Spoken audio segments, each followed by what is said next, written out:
You know that old saying that if it sounds too good to be true, it probably is? As if facing foreclosure isn't difficult enough, now many homeowners are finding themselves victims of scam artists. Hello, I'm Kathy Laren. Welcome to this edition of Focus.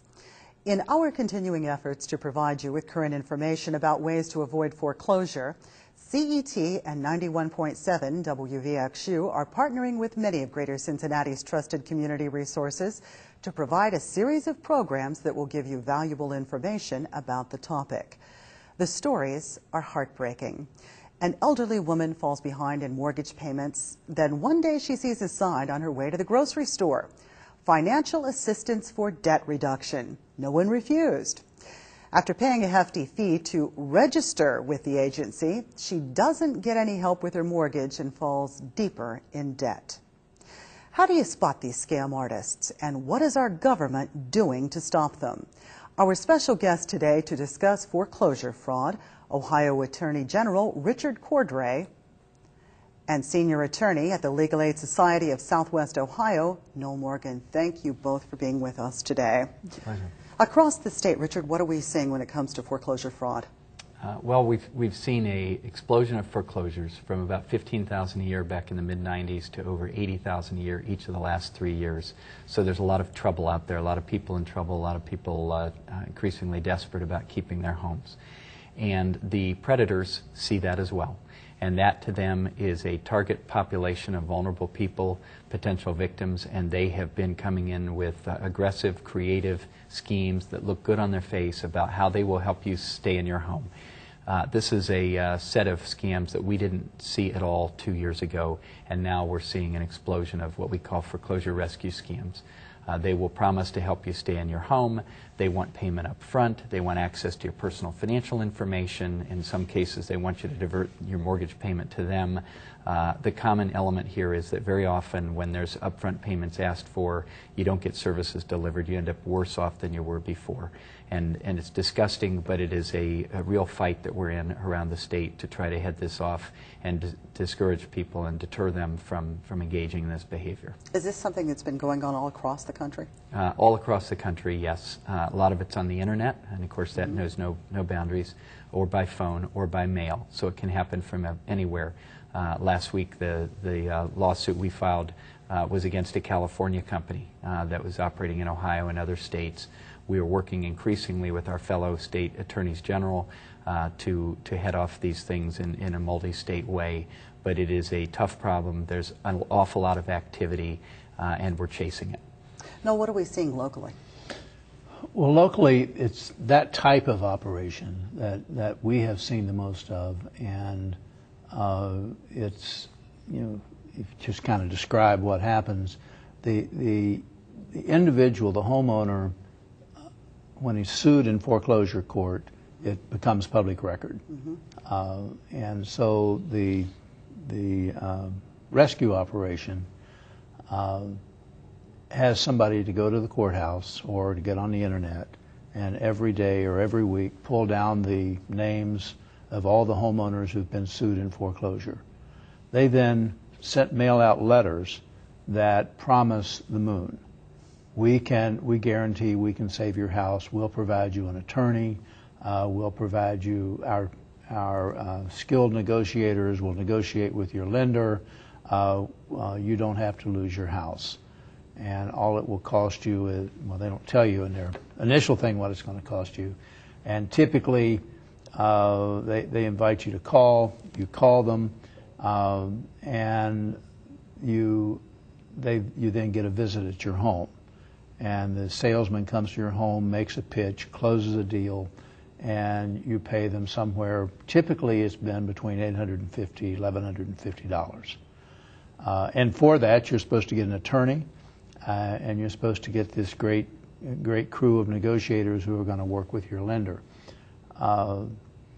They then do have an attorney. You will probably get a letter from an attorney after you've signed up, and the attorney says, I'm going to represent you in all matters involved with your foreclosure, and I've just filed an answer on your behalf. And that's the last thing the attorney ever does. The attorney makes the initial appearance, so it looks in court as if you have an attorney and you're represented, but in fact the attorney is doing nothing. Back at the business, they are doing some things. They're making some phone calls probably to the lender. They may call the lender's attorney and say, well, Mrs. Jones has $1,000, can we get her back in her loan? And their efforts generally seem to be at the best, putting the best face on it and giving them the most credit at trying to get you reinstated in the loan. And that they're not really negotiating any kind of settlement for it. They're just telling you, put together enough money to get your loan reinstated and we can save you. And anybody who can put together enough money to reinstate his loan can probably get the foreclosure stopped without anybody else. Mm-hmm. That's part of the problem. You don't have that money. We have out of the legal aid office, we get clients in typically when they're at the end of the process. They've discovered that they have a judgment against them in court, and their house is headed towards sheriff's sale. If we take it on for representation, we then go to the court, work to get the judgment set aside, make it clear to the court that this person's been victim in a scam, and then we go in and represent in the foreclosure case, and we also sue the attorney and the business that's been doing this operation. Are a lot of these individuals that are preying on people, are they outside of the state of Ohio and then just send in people, or are they kind of homegrown businesses? They're both. Over the internet again, and by phone, they can be from anywhere. We've talked, Noel and I, and some of them actually do send someone to your home to meet with you personally. So it looks legit. But it does look legit. But and for people who are desperate, a lot of things they want to believe they're legit. But they need to check these companies out carefully. They can call our consumer hotline and see if we have complaints registered against them. They can call legal aid and see what their experience has been. Our toll-free number is 1-800-282-0515. And out of the complaints we receive, that helps us decide where to target our resources. That's what leads us to bring investigations, to bring cease and desist orders against particular predators, as we determine them to be, and to bring lawsuits to shut them down and charge them fines and penalties and deter them from operating. But we need those tips from people who have been contacted and who feel they've been taken advantage of or concerned that this is not legitimate, to help us identify the activity out there in our communities. I wonder how many people haven't contacted you, because we talk about the foreclosure situation. People put those, they hide them after a while because they don't want to look at them. Sure. I hope it goes away. Sure. And I wonder how many of them are out there that have been scammed but are so embarrassed by what happened to them. Well, I can tell you that on one of the cases, the first company that we sued, and we had depositions asking questions about the scope of the business, they had done business in Ohio, Florida, New York. They're based in Cincinnati. Ohio, Florida, New York, Michigan, Illinois, Indiana. And in the course of 2 years, their customer was, I think they'd had 18,000 customers, and they were collecting about $1,000 a pop. So that adds up to a fair piece of change. At that point, they said they had no money left to pay damages or give money back, although we did get settlements. So the numbers are big, and it's typical with any consumer fraud. You typically don't hear from most of the people who have been scammed. Mm-hmm. Either, I think in some cases with these operations, they don't even realize what's happened to them. But even if you do realize, you don't know where to turn for help, or it's too late. You've already lost your house. It's gone to sheriff's sale. I guess you get on with your life and you do something else and you chalk it up to a bad experience. I've had people come in to see me with foreclosure cases where they say, oh, by the way, I've already paid somebody else $1,000 on this. And there's also the embarrassment factor. One of the sad things about fraud is that fraud makes you a participant in your own undoing. unlike a fraud, a theft where somebody breaks into your house and steals your money, with fraud you actually signed your name on something. You participated in it in some way, and so you have some sense of how could I have been so stupid. You don't feel that way when you happen to leave the front door. The lock is not quite so good. You call the cops and you say, come get it. But with consumer fraud, often it's not reported. That's definitely true, that people feel like, well, it was kind of my fault. And maybe in a way it was. They should have been more careful. They should have been more vigorous about protecting themselves. But they should absolutely file a complaint. They should let us know what's happened. They shouldn't feel embarrassed. Part of having a show like this is to let people know that this is happening to thousands of people in our communities. You know, you're not the one person who was so foolish as to be taken advantage of. This is happening to many, many people. Let us know so that we can try to crack down on the bad actors out there. And these are disgusting people who would go after people who are already in danger of losing their home. It's a devastating experience for people. All kinds of economic dislocation, credit reports ruined and the like, and simply go after them and make their situation worse because they know they're vulnerable, they know they're susceptible. You know, we think they're the lowest of the low, and we want to go after them. We need people's tips and information to help us target the bad actors. He says it's like every time you get in your car and drive anywhere, the telephone poles are lined with them. Free rent, we'll buy your house sight unseen. Buy ugly help with houses, you've foreclosure. seen those? Yes. And unfortunately, a lot of people pick up the phone and make the call and get in contact with these individuals. How do you sort out, or is it what, as we let off this program, if it sounds too good to be true, it probably is? That's a good rule of thumb. Well, I take the example you started off with. If you're in trouble, call us. If you're not yet in a foreclosure, in particular, you call 211. I mean, we have, I think it's 5 good HUD authorized mortgage counseling services in Cincinnati who don't charge a penny, who are experienced and whose job it is to try to get you the best loan modification that they can get you to help you to get out of your bad situation. And on the surface, if you just look at the way it's laid out, the loan counselors with a nonprofit may look like they're doing the same thing that the scammers say they're going to do, except that they really do it. And they know where resources are. They know what the possibilities are. They know what loan modification plans are out there. And especially today, with the things that have come down out of Washington in the last 6 months, there's a much broader opportunity for modifying loans, for getting you to the point that you can make that loan payment affordable. And I think we have a pre-foreclosure prevention program now where legal aid teams up with the housing counseling services, and we do some document review for the customer, and then refer them on to the counseling services. So there are resources available. You don't need to call the number that's on the telephone pole, really, and I was just reconfirming it yesterday by calling myself. If you call 211, you'll get referred to the agencies that do this at no charge. Yeah, the key point is the one Noel made earlier. These operations typically cannot and will not do anything for you that you can't do for yourself.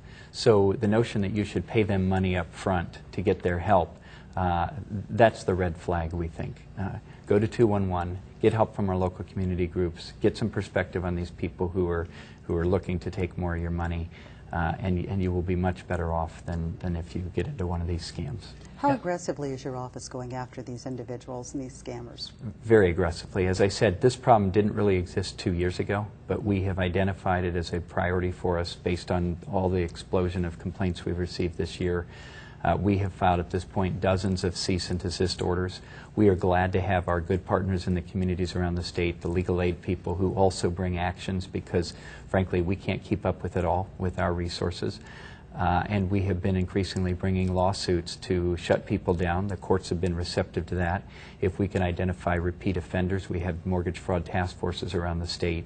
We will refer them for criminal prosecution.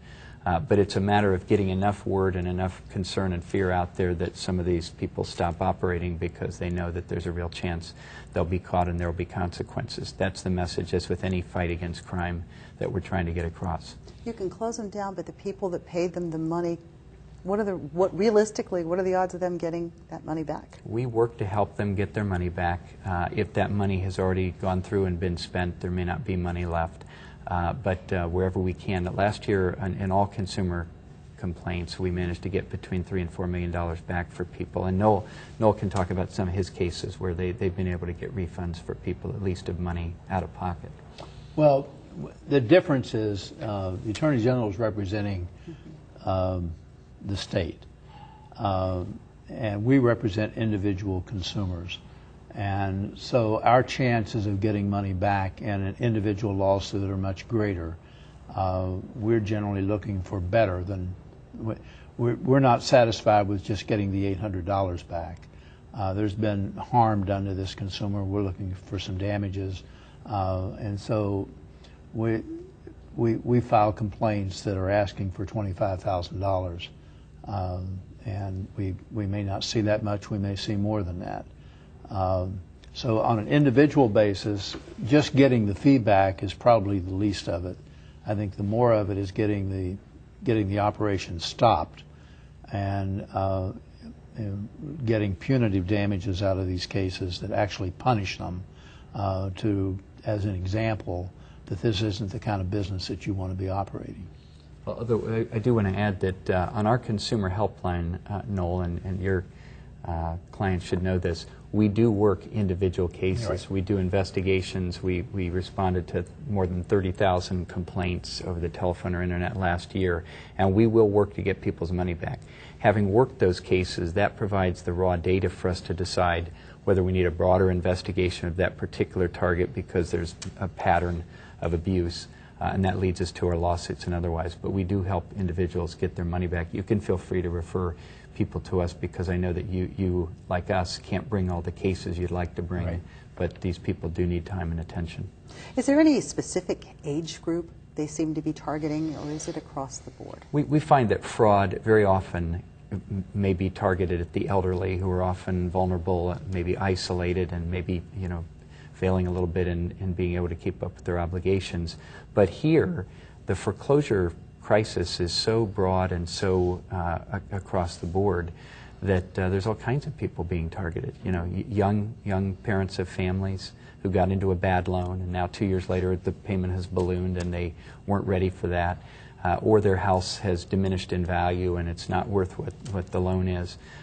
They can't sell it. There's all kinds of people in trouble around the state of Ohio. When we have more than 80,000 foreclosures filed a year, as we've had the last 3 years, that's 250,000 foreclosures filed.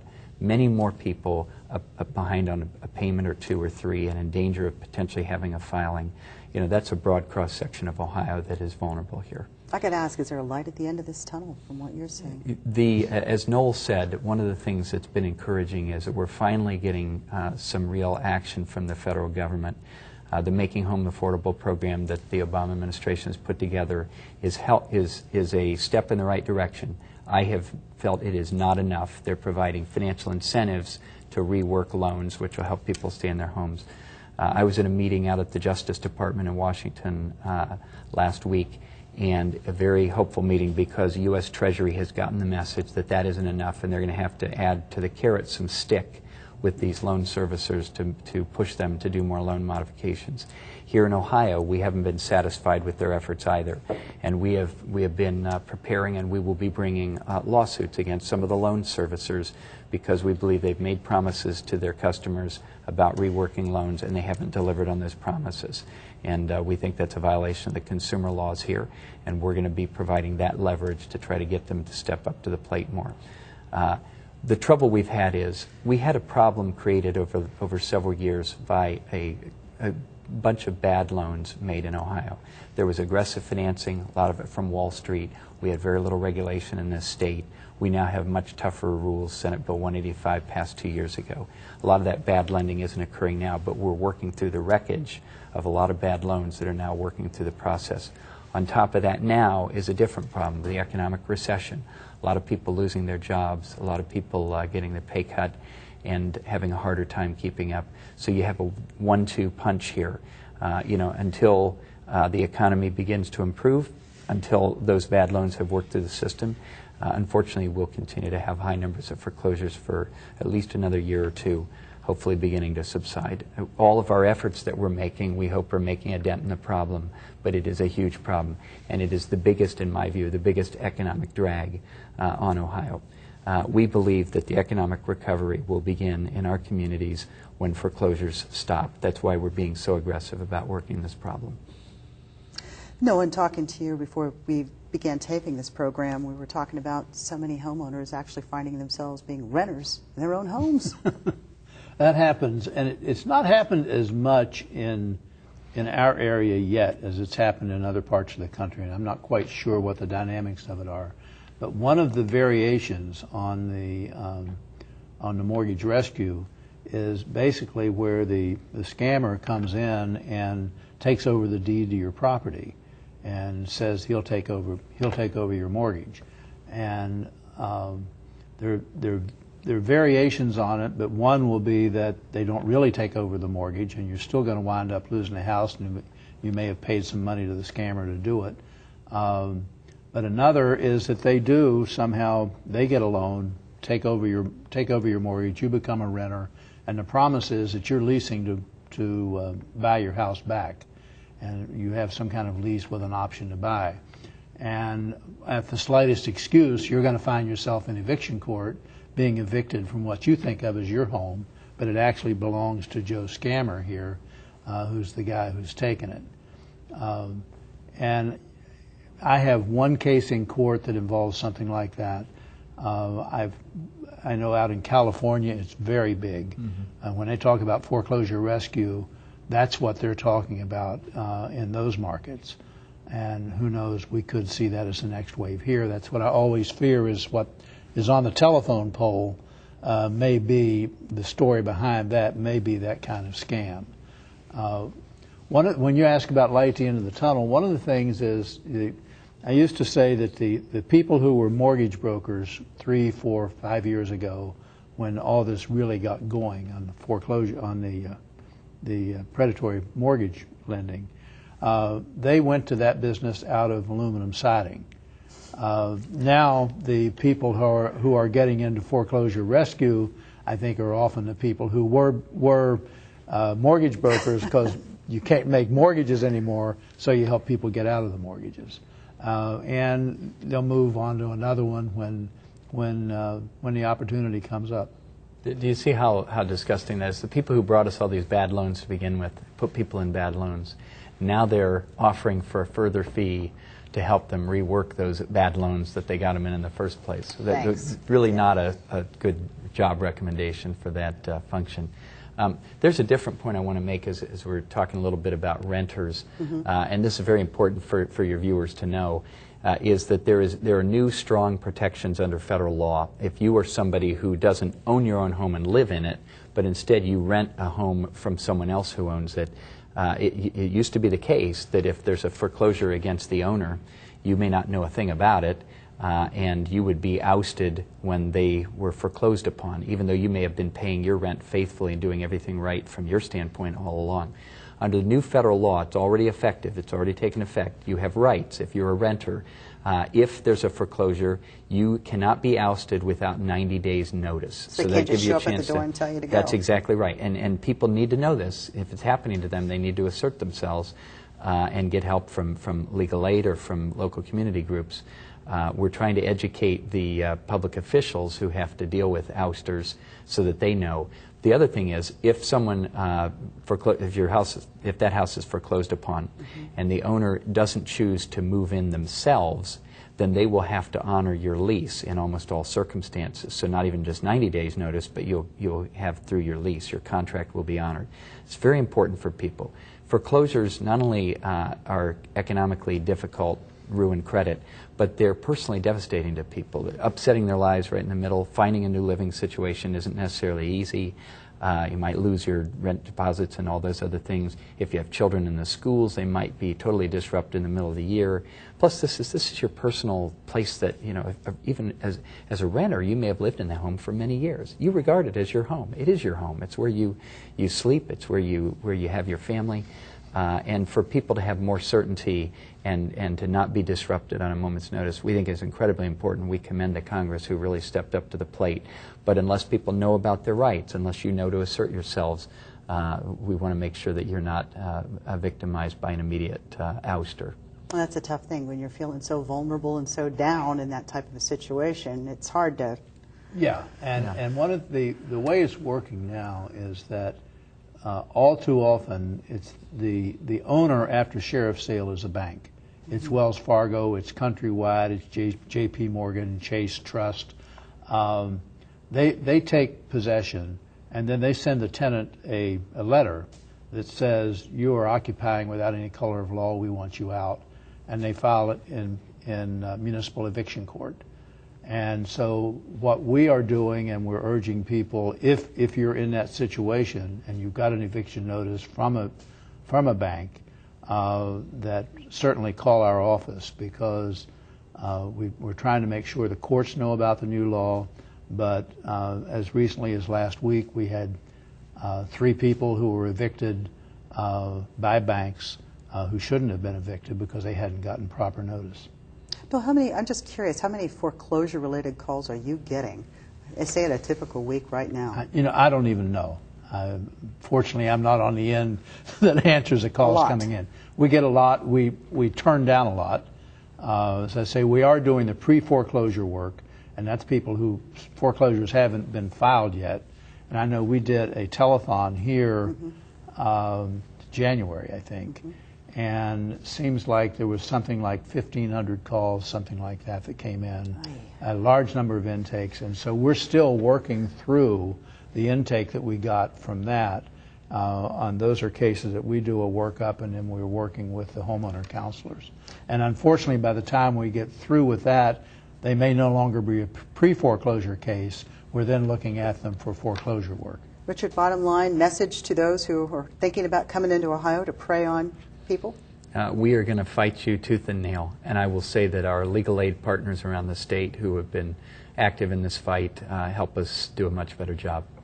Richard Knoll, thank you so much for being with us today. Great information. To find out more about foreclosure prevention and other community resources, visit our special website at cincymortgagecrisis.org. You may also call the United Way at 211 and ask for help with your mortgage concerns.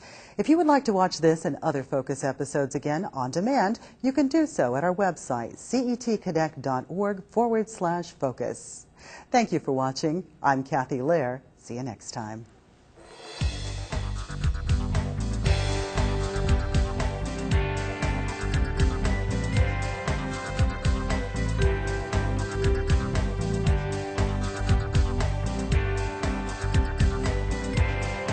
Any use or rebroadcast of this copyrighted program or portions thereof is prohibited without the express written approval of CET.